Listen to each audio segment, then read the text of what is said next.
আমার কি আর সারা রাত ঘুম আসে? আমি সারা রাত ধরে এই চেয়ারে বসে শুধুমাত্র রুমে লাইটটা নিভিয়েছিলাম আর কফি খেয়ে খেয়ে কাটিয়েছি। আমি কি করব কিছুই তো বুঝতে পারছি না। আমি তো পাগল হয়ে যাব।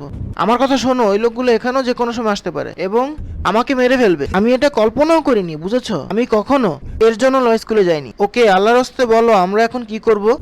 চুপ থাকো, শান্ত হয়ে বসো, রিল্যাক্স। আমরা কি করব তা বলছি।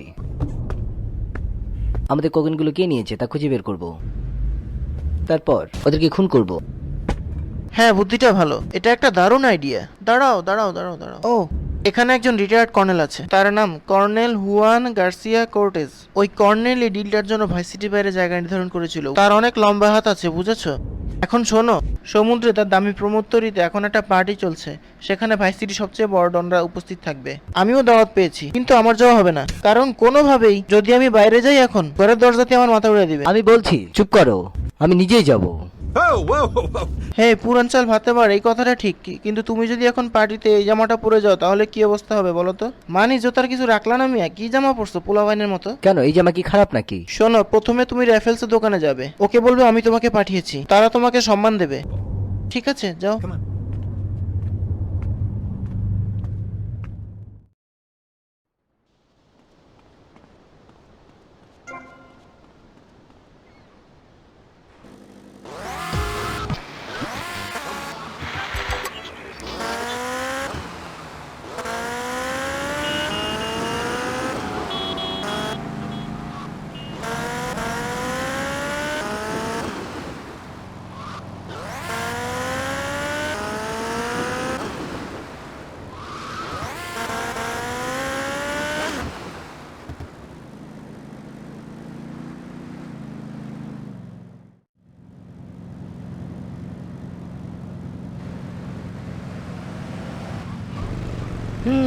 হুন্ডাটা সুন্দর তো।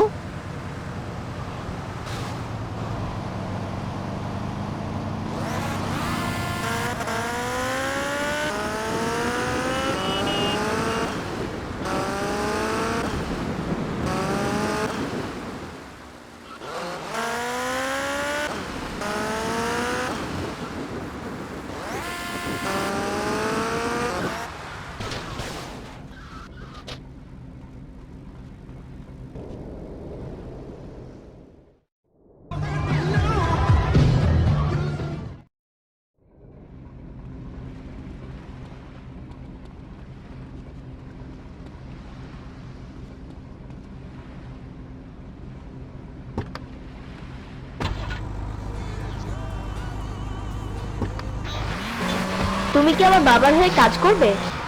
হয়তো। একজন ধনী এবং পাওয়ারফুল বাবা পাওয়া আসলেই অনেক কষ্ট। হয়তো।